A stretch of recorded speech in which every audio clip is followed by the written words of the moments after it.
সকালবেলা কুয়াশায় ঢাকা তালপুকুরিয়া গ্রামের উত্তর পাশে এক নিঃসন্তান দম্পতির ছোট্ট মাটির ঘর।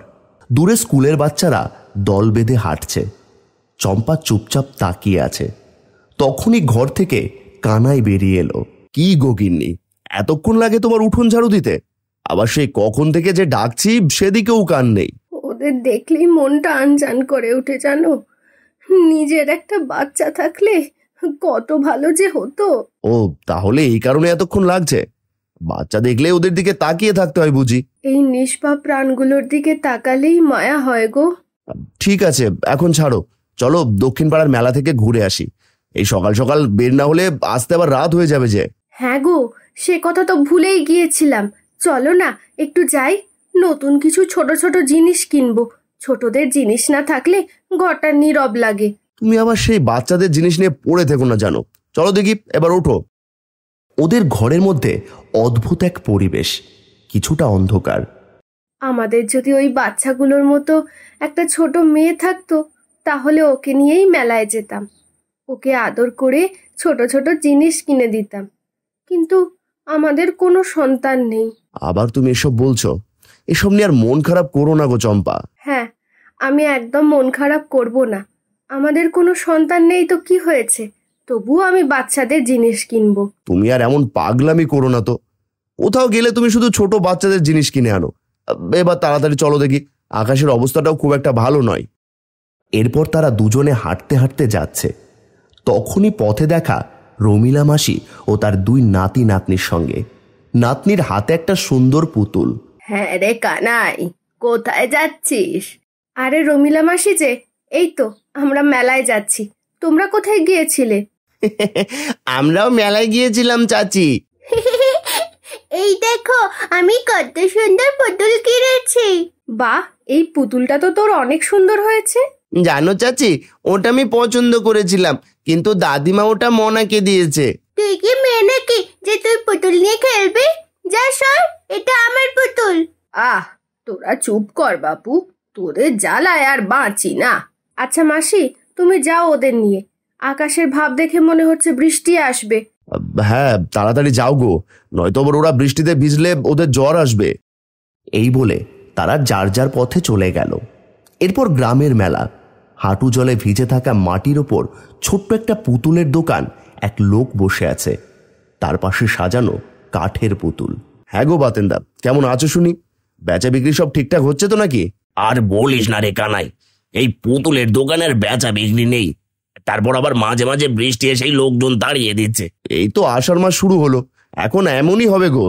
হ্যাঁ, তা তুই এখানে কি করতে এলি? দূর গ্রাম থেকে লোক এসে ঘুরে যাচ্ছে, আর আমি যদি বাড়ির পাশে থেকে না আসি তাহলে আর কি হয় বলো? তা তুই ঠিকই বলেছিস। তা যা গিয়ে ঘুরে দেখ না, আমার দোকানে তো আর তোদের কেনার মতো কিছুই নেই, সব বাচ্চাদের জিনিস। হ্যাঁ চলো চম্পা, ওই দিকটাই যাই। তখনই চম্পার চোখ সেই কাঠের পুতুলের দিকে পড়ে। এই যে, ওই যে ওই পুতুলটা দেখো, ওটা কত সুন্দর না? ও বাতেন্দা, ওই কাঠের পুতুলখানার কত দাম গো?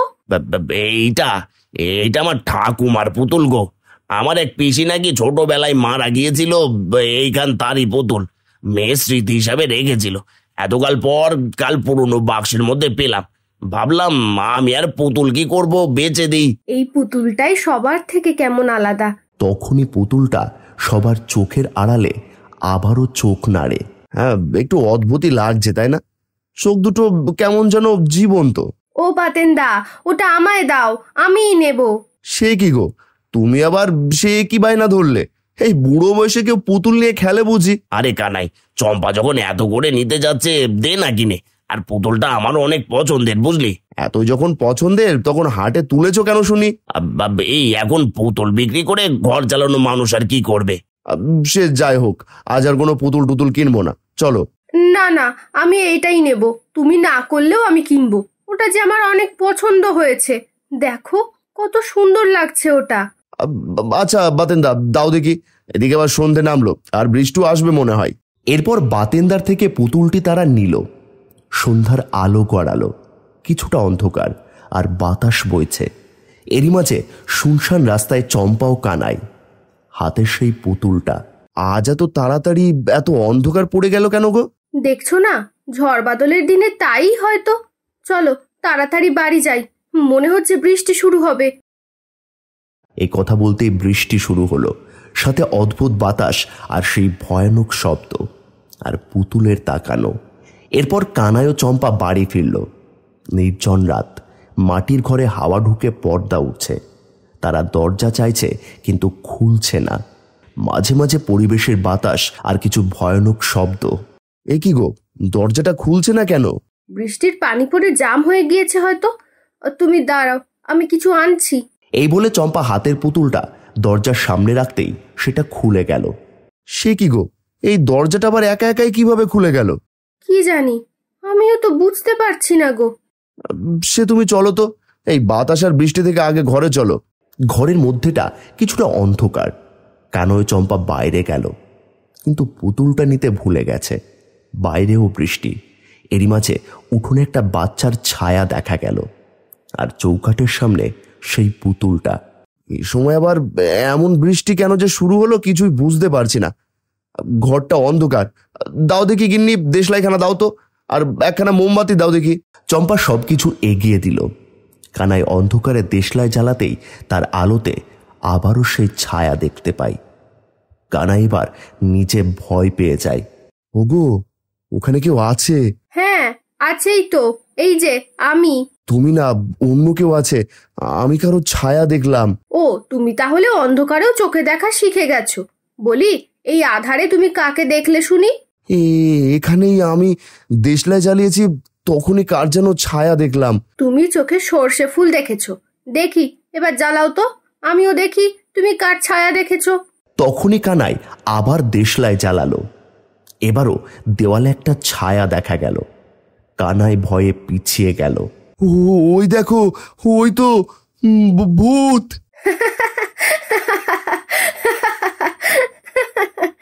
এ কি গো, তুমি হাসছো কেন?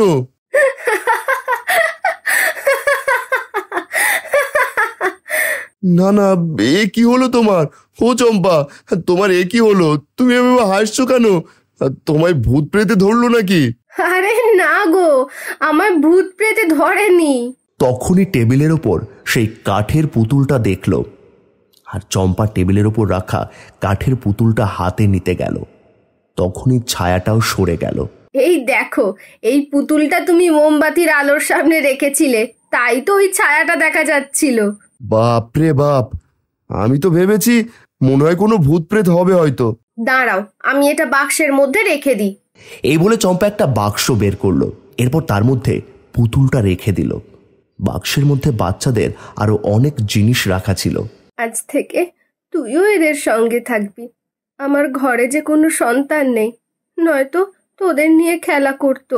চম্পা বাক্সটা আবার বন্ধ করে দেয়। এরপর বাক্সটা আবারও রেখে দেয়। ঘরে টিম টিম করে মোমবাতির আলো জ্বলছে। চলো এবার শুয়ে পড়ি, রাত তো অনেক হলো। এদিকে আবহাওয়াও ভালো নয়, ঝড় উঠবে মনে হচ্ছে। এরপর তারা দুজনে মোমবাতি নিভিয়ে ঘুমিয়ে পড়ে। তখনই মোমবাতিটা আবারও জ্বলে উঠল, আর তার পাশেই কাঠের পুতুলটা একদম জীবন্ত হয়ে উঠল। বাইরে সনসন করে বাতাস বইছে। হঠাৎ ঘুমের মধ্যে কানাইয়ের মনে পড়ল সেই দৃশ্য, যেখানে চম্পা হাতের মাটির পুতুলটা দরজার সামনে রেখেছিল। ও চম্পা, চম্পা, ওগো, শুনছো? কি হলো তোমার আবার? এই মাঝরাতে ডাকাডাকি করছো কেন? তোমার মনে আছে? বলি, কি মনে থাকবে? হ্যাঁ, ঘুমের ঘোরে কি যাতা বলছো তুমি? ঘুমিয়ে পড়ো তো এখন বাপু।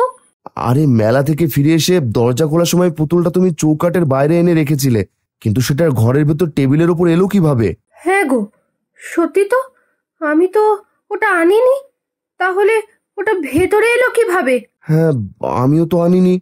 হঠাৎ তারা দুজনে খেয়াল করে ঘরে আলো জ্বলছে। হ্যাঁ গো, ঘুমানোর সময় না আমি মোমবাতিটা নিভিয়ে দিলাম, তাহলে ঘরে এই আলো জ্বলছে কোথা থেকে? হ্যাঁ সত্যিই তো, দেখো তো। তখন তারা দুজনে উঠে তাকিয়ে দেখলো মোমবাতি জ্বলছে, আর তার পাশে সেই পুতুল। ওগো, এ কি দেখছি আমি? এটা এখানে কি করে এলো গো? আমি না একটু আগেই এটা বাক্সের মধ্যে রেখে দিলাম। এটা এখানে কি করে এলো গো? ঘরে কেউ আছে নাকি? এটা তো একটা কাঠের পুতুল মাত্র, এটা তো নিজে নিজে আর বের হতে পারবে না। আমার ভীষণ ভয় করছে গো, ভূত প্রেত হবে হয়তো। দেখে কিনি তুমি সরে দাঁড়াও, আমাকে দেখতে দাও। কানাইয়ের সামনে এগিয়ে আসতেই একটা ঝড়ো হাওয়ায় দরজা জানলা সব খুলে গেল, আর বাতাসে মোমবাতিটা নিভে গেল। যা, জানলাগুলো ঠিকভাবে বন্ধ করা হয়নি, গেল তো মোমবাতিটা নিভে। দেখি দেশলাইটা কোথায় রাখলাম। এরপর কানাই দেশলাই নিয়ে আবারও আগুন জ্বালালো, কিন্তু এখন পুতুলটা নেই। আরে, এই পুতুলটা কোথায় গেল? আমার কিন্তু এবার ভীষণ ভয় লাগছে। দাঁড়াও গগিন্নি, তুমি চিন্তা করো না, আমি দেখছি। কানাই এগিয়ে গিয়ে বাক্সের মধ্যে রেখে পুতুলটা বের করলো। এরপর উঠোনে এলো। তখনও ঝিরঝির করে বৃষ্টি পড়ছিল। যখন থেকে এই বাতেনদার ঠাকুমার পুতুলটা এনেছি, তখন থেকে কেমন অদ্ভুত সব কাণ্ড ঘটছে। এই নাও, দিলাম এটা ফেলে। এ কি করলে গো? পুতুলটা কত মায়াবী ছিল। চলো দেখি, আর কিছুই হবে না। এই বলে তারা ঘরে চলে গেল, দরজা বন্ধ করলো। এরপর ঘুমিয়ে পড়ল। এদিকে সেই পুতুলটা বৃষ্টির মধ্যে মাটিতে পড়ে আছে। তখনই আবারও সেই ছায়াটা তাদের উঠোনে দেখা গেল, আর ছায়াটা এগিয়ে গিয়ে তাদের দরজায় কড়া নাড়তে শুরু করলো।